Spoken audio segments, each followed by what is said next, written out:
음악과 오디오를 즐기는 가이드 샘튜브 오승연입니다. 메리디언의 새 제품이 나왔다는 얘기가 오디오 파일들은 이미 다 알고 있었죠. 이걸 언제쯤 구경을 할 수 있으려나 그러고 있는데 딱 오늘이 됐습니다. DSP-9, 바로 작년 미넨 페어에서, 하이엔드 미넨 쇼에서 이 제품이 처음 소개가 됐었죠. 빨리 들어온 거예요. 액티브 모듈이 들어가 있는 제품이라 이 안전인증, 전파인증 다 받아야 돼요. 그렇게 해서 메리디안의 익스트림 엔지니어링, 이걸 투입한 두 번째 제품이 됐습니다. 아시겠지만 제일 위는 DSP-8000XE, 딱 1년 전에 저희가 이 제품을 소개했었죠. 그리고 바로 밑에 DSP-9, 이 두 제품이야말로 메리디언이 익스트림 엔지니어링이라고 표현하는 그런 자사의 새로운 혁신을 상징하는 두 샘플이 되어 있는 거죠. 메리디언은 여러모로 좀 특별한 회사죠.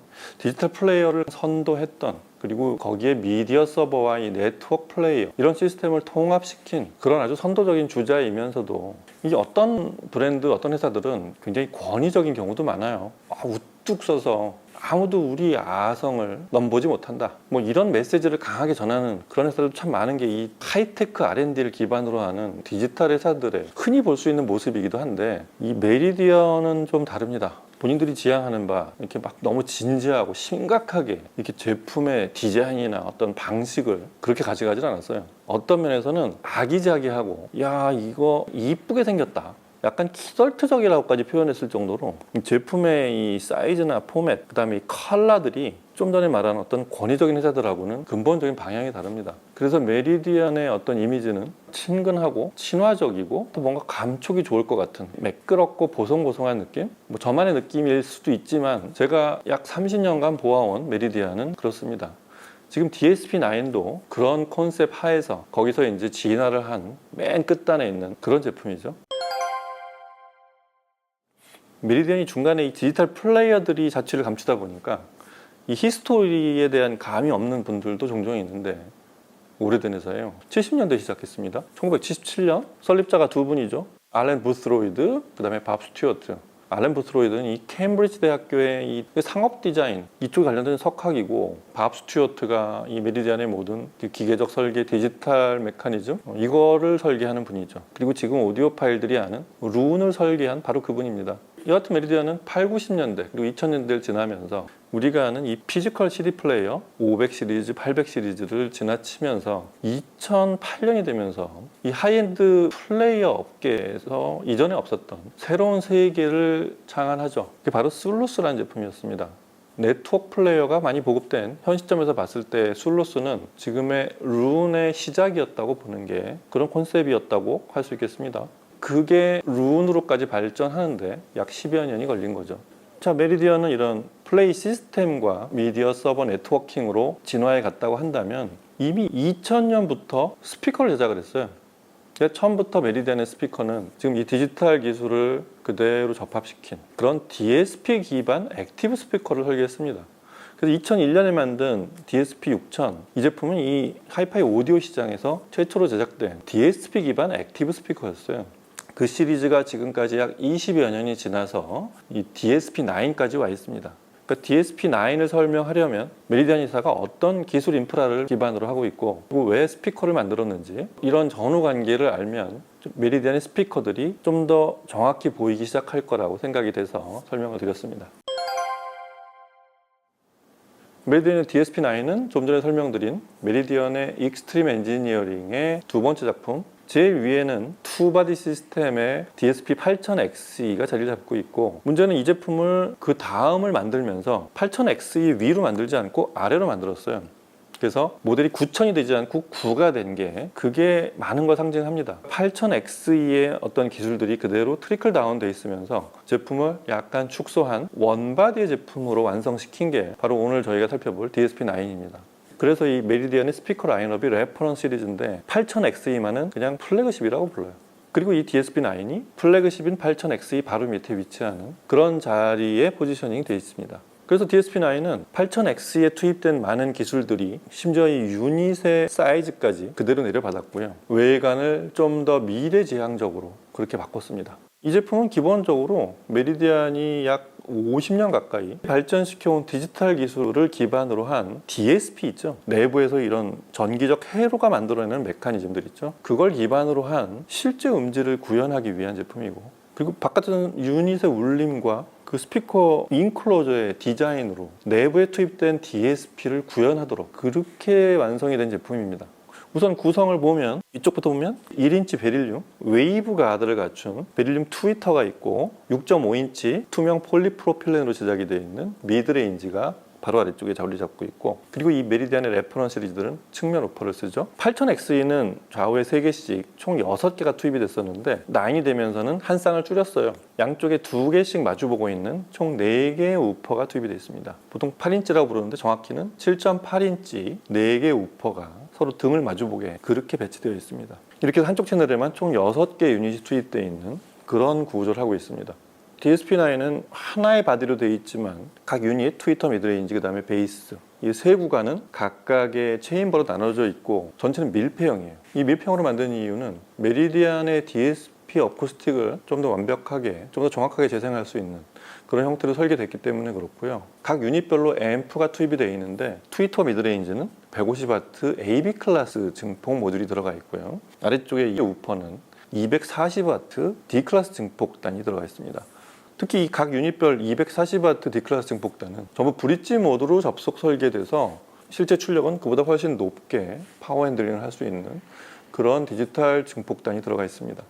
이 원래 메리디안의 기술은 그 자사에서 퍼펙트 타임 얼라인먼트라고 부르듯이 각 유닛이 뭐든 간에 정확하게 동작해서 하나의 유닛에서 나오는 소리처럼 시청자에 도달하게 그렇게 만드는 설계가 메리디안의 방식이고, 그런 어쿠스틱을 구현하기 위해서 말씀드렸지만 안에서는 DSP가 동작해서 신호가 각 대역이 똑같이 동작을 하게 그렇게 구동을 하지만, 바깥쪽에서 이 음이 떠난 후에 어떤 왜곡이나 시간 차이가 생기지 않기 위해서 바깥쪽 디자인에도 많은 물량이 투입되어 있습니다. 그래서 초기부터 예전에 M6도 그랬었고, 바륨 레진이라는 그 플라스틱 고분자를 합성한, 그래야 모양을 만들 수 있잖아요. 그런 바디인데 대단히 밀도가 높습니다. 그래서 무거워요. 그 플래그십인 DSP 8000Xe도 100kg가 넘었었던 걸로 알고 있고, DSP9도 70kg 가까운 중량이 나갑니다. 고밀도에 안에서 4개, 6개 우퍼가 크게 진동을 해도 꿈쩍 않는, 그리고 더 중요한 건 안에서의 울림이 실제 음원에 있는 베이스 소리하고 똑같이 들리게 그렇게 선택한 소재와 디자인입니다. DSP 8000X에는 모서리라는 게 있었잖아요. 그러고서 이렇게 곡면을 타고 내려오는 이런 구조를 한 투바디였다고 한다면, 이 DSP9은 오벌 디자인, 그러니까 계란형으로 각이 진 데가 없어요. 모서리가 전부 동글동글하게 아주 매끄럽게 흐르게 만든 그런 바디를 하고 있습니다. 그렇게 해서 대역도 대단히 넓게 설정이 되어 있어요. 위는 40kHz까지 올라갑니다. 그러니까 일반적인 제가 아는 베릴륨 소재를 쓴 트위터 중에서도 상당히 대역이 높게 설정이 되어 있는 그런 높은 대역이고, 아래쪽도 20Hz까지 내려가요. 바로 위에 DSP 8000Xe가 18Hz부터 시작했던 거로 아는데 거의 8000X에 근접하는 그런 대역을 갖고 있는 광대역 풀레인지 스피커입니다. 그런 구조를 한 액티브 스피커로 보이지만, 이 스피커 기본적으로 메리디안 이외의 다른 하이엔드 스피커들하고 크게 다른 부분은 실제 소리에 가깝게 구현시킨 메리디안의 엄청난 DSP 기술들이 안에서 꿈틀댄다는 거예요. 메리디안 홈페이지에 나와 있는 이 제품을 소개하는 자사의 설명만 봐도 DSP가 약 19개, 20개 가까운 그런 다양한 상황에 맞춘 그런 모드들이 투입이 되어 있는데, 굉장히 여러 가지지만 일괄하면 사람이 오감을 통해서 이렇게 접촉하는 그런 외부 자극에 대해서 뇌가 반응하듯이 실제 음원이 들어오면 그거를 있는 그대로 스피커를 동작시키기 위한 그런 모드들이에요. 굉장히 다양한데, 대표적인 걸 예를 들면 비스포크 시그널 매핑이라고 그래서 바로 전 버전에 보면은 싱크 링크라고 해서 그 크로스오버가 정해져 있지 않고 이 4개 구간을 그 신호가 들어올 때마다 최적 크로스오버, 신호나 그런 대역 구성에 따라서 최적 크로스오버를 이게 매핑이라고 하죠. 시그널 매핑이라고 하죠. 그렇게 4개 구간을 그때그때 신호에 맞게 나눠주는 그런 DSP, 그런 연산이 동작했는데, 그걸 좀 발전시킨 비스포크 시그널 매핑이라는 게 동작합니다. 문자 그대로 그 음원과 시그널에 맞게 크로스오버를 그때그때 바꿔주는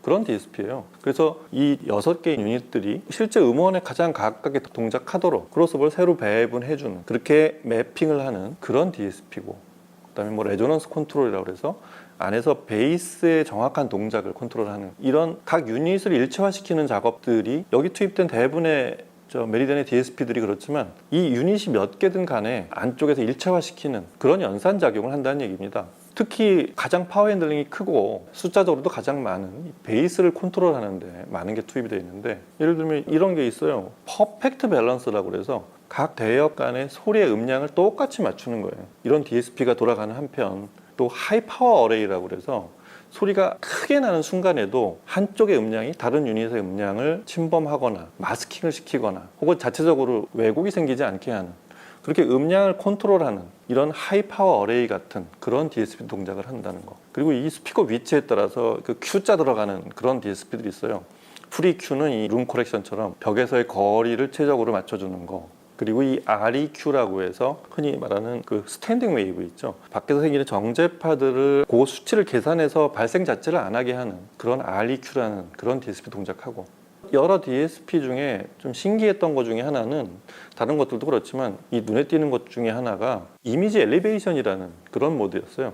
그러니까 이미지 엘리베이션이 뭐냐면, 그러니까 AV 시스템이나 극장 시스템들을 보면 스피커가 스크린에 가리면 안 되니까 스피커를 아래쪽에 두잖아요. 시청을 하는 사람의 귀 높이보다 아래쪽에 있어 생기는 그런 불일치들이 있단 말이에요. 이거를 DSP를 이용해서 사람의 귀 높이까지 가상으로 끌어올려주는, 그래서 실제 소리에 가깝게 들리게 하는 그런 모드가 있어요. 굉장히 유용한 기능인데 언제 한번 이 모드로 큰 스크린의 영상을 보면서 한번 테스트를 좀 해보고 싶습니다. 자, 여하튼 이 DSP9에 투입된 수많은 내부, 외부, 그 다음에 이런 컨트롤링 기능들을 음악을 들어보고 또 얘기를 마저 이어가겠습니다. 음악 들어보시죠.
Your eyes, a look, your smile can't disguise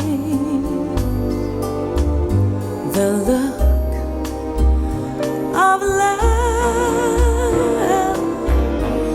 Is saying so much more than words could ever say. And what my heart has heard, well, it takes my breath away. I can hardly wait to hold you, to feel my arms around you. How long I have waited just to love you now that I have found you. 오늘 시청은 같은 메리디안의 818 플레이어로, 이 음악은 818로 들었어요. 그리고 이 화이트로 이 깔맞춤을 하려고 861을 출연시켜서 그렇게 영상을 보고 있습니다. 제가 지금 들어본 DSP-9의 소리를 일괄하자면, 처음에 얘기했던 어떤 막 지나치게 진지하고 뭔가 좀 권위적인 이런 하이 테크놀로지가 아니라 인간 친화적이고 실제 현장의 음원을 그대로 구현하는 건 최상급 수준까지 끌어올렸으면서 그걸 권위적이거나 마치 접근하기 쉽지 않은 그런 데 있는 어떤 자신의 모습을 이렇게 보여주는 게 아니라 누구나 편하게 앉아서 음악을 듣게 하는 그런 점이 실제로 메리디안의 매력이라고 생각이 돼요. 기본적으로 소리를 샤프하고 막 안쪽으로 끌어들이는 그런 소리가 아니라 스윗스팟 자체도 이렇게 넓게, 설정 자체를 그렇게 했어요. 고개만 살짝 돌려도 이미징이 흔들리는 이런 스피커들이 있는데, 메리디안의 방식은 똑같은 유닛을 써도 아까 말씀드렸듯이 DSP가 동작을 해서 스윗스팟을 넓게 하는, 이게 사실 메리디안의 컨셉입니다. 물론 이미징이나 입체감이나 이런 거는 대단히 홀로그래픽한데, 이렇게 아주 샤프하게 몸을 긴장하고 이렇게 몰두해서 듣는 그런 모습을 만들지 않고 이렇게 편하게 듣게 만드는 그런 설정 자체가 메리디안이 지향하는 그런 세계인 것 같아요. 가장 인상적인 거는 베이스 컨트롤이에요. 베이스가 두 가지를 다 갖고 있어요.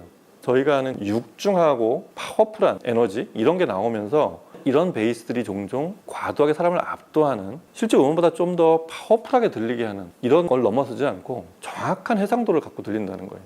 그래서 전자악기든 실제 어쿠스틱 하는 타악기든 실제 사람이 저기서 강한 힘으로, 저 사람이 순간적으로 힘을 많이 들여서 강하게 때렸다, 폐에 바람을 잔뜩 넣어서 관악기를 세게 불었다, 이런 느낌이 많이 나는 그런 에너지예요. 그래서 실제 사람이 앞에 동작하고 있는 듯한 느낌이 굉장히 많이 느껴집니다. 그리고 이제 중역대 위로 올라가면 소위 그 찰랑거리는 느낌들 있죠.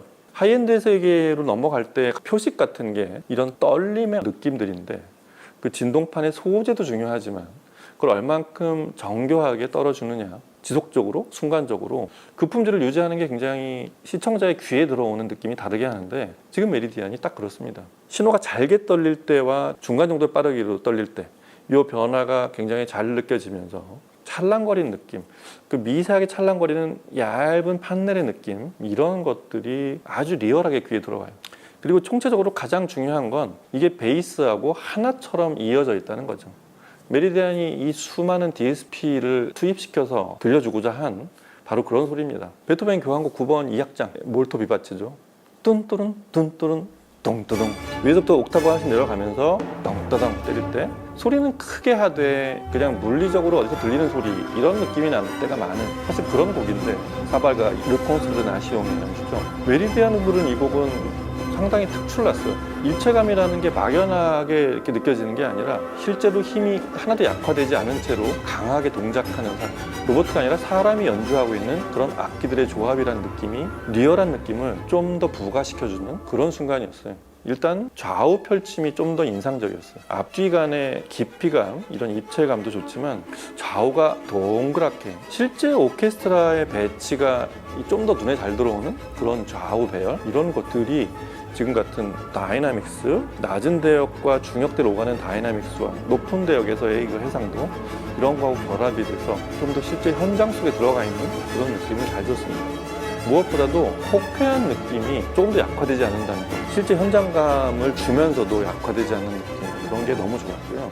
이 오케스트라에서도 그 악기와 악기 사이에 빈 공간들이 보이는 그런 꽉 찬 소리, 성기지 않고 밀도감이 높은데 그 악기와 악기 사이가 보이는 그런 느낌이 이런 입체감을 좀 더 고조시켜 주는데 아주 크게 기여를 하고 있는 것 같습니다. 그런가 하면 이 윈튼 마슬리스 쿼르텟의 유앤미는 좌우폭이 더 넓어지고 여기서 이게 좀 더 잘 보입니다. 이 클랩을 치잖아요, 좌우에서. 사람 손목을 치는데 이게 실제로는 조금 더 뒤쪽에 있었구나라는 거를 메리디안의 DSP-9이 처음으로 저한테 알려줬어요.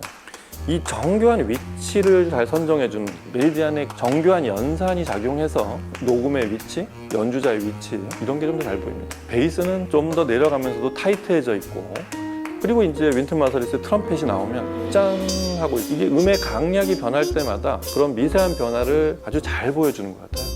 들려준다기보다 눈에 보이게 하는 그런 레조넌스? 다른 시스템으로 들었던 소리하고 많이 달랐습니다. 뭔가 좀 애정 어린 느낌, 매력적이라는 말보다는 좀 더 이렇게 사랑스러운 사람에게 친근감을 주는 그런 어쿠스틱을 들려주는 금관악기부터 이 킥드럼, 베이스, 하다못해 이 박수 치는 소리도 클랩 소리도 그렇게 들렸습니다. 그렇게 하고 이 사람 목소리가 들어가면 이게 가장 친근했어요. 역시 트렌트 우스터라이스의 더 Look of Love 같은 곡을 꼭 들어보고 싶었던 게 제가 머릿속에 다른 곡들을 들어보면서 이 곡은 어떻게 들릴까 상상했던 소리가 그대로 들립니다. 지나치게 진하게 막 콘트라스트를 들이대는 것도 아니고 그냥 평소 하던 대로 노래를 하는데 원래 이분의 목소리가 이렇게 따뜻하고 포근했구나 이런 게 좀 더 많이 느껴집니다. 이렇게 막 대단히 입체감을 더 고조시키거나 뭐 이런 것도 아닌데도 그냥 사람이 저 앞에 있는 아주 자연스러운 그런 홀로그래픽한 느낌? 거기에 실려있는 평온한 그런 음색이 좀 더 현장에 가까운 편안하고 온화한 사실감이었습니다. DSP-9은 DSP-8000XE가 플래그십으로 있는 우뚝 서 있는 투바디 시스템보다는 규모가 작아요.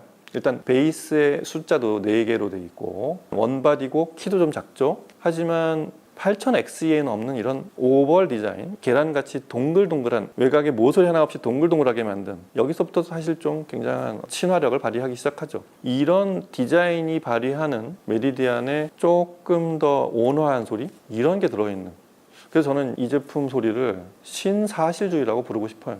실제 현장의 모습을 그대로 드러내주는 사실주의 있는데 이게 뭐 사무적이거나 너무 심각하고 진지하게 사람이 스피커에 빨려 들어가게 하는 게 아니라 생활 속의 한 부분으로 실제 소리를 그냥 한쪽에 들려주고 있는 그런 스피커라는 의미에서 그렇게 표현을 하고 싶어졌습니다. 이거 설치할 때 보니까 바닥도 이런 밑에 이렇게 풋으로 고정시키기 전에 이게 바퀴로 움직일 수 있는 그렇게 해서 위치를 잡은 후에 스파이크를 내리게 되어 있는 이런 사용자 편의 설계 같은 것도 잊지 않고 있습니다. 마감도 이 색깔이 4가지인가 5가지인가 되는데 무광 처리한 그리고 매끄럽게 돌아간 이런 디자인 이 상단하고 하단 빼고는 직선이 거의 없는 그런 곡면들로 구성이 되어 있는 아주 사랑스러운 스피커입니다. 이 스피커 꼭 들어보시기 바랍니다. 아마 귀를 떼기 어려울 거고요. 이 스피커가 오랫동안 머릿속에 남아있을 것 같아요. 또 들어보러 와야 되겠죠. 자, 오늘은 이렇게 해서 메리디안의 신제품 DSP-9 서열로는 8000XE 바로 밑에 있는 하지만 메리디안의 가장 진화된 형태와 기술력 특히 메리디안이 자랑에 맞지 않는 DSP가 대거 투입된 그런 최신의 제품이라는 거 와서 살펴보고 들어보시기 바랍니다. 오늘 여기서 마치고 다음 시간에 뵙겠습니다. 감사합니다.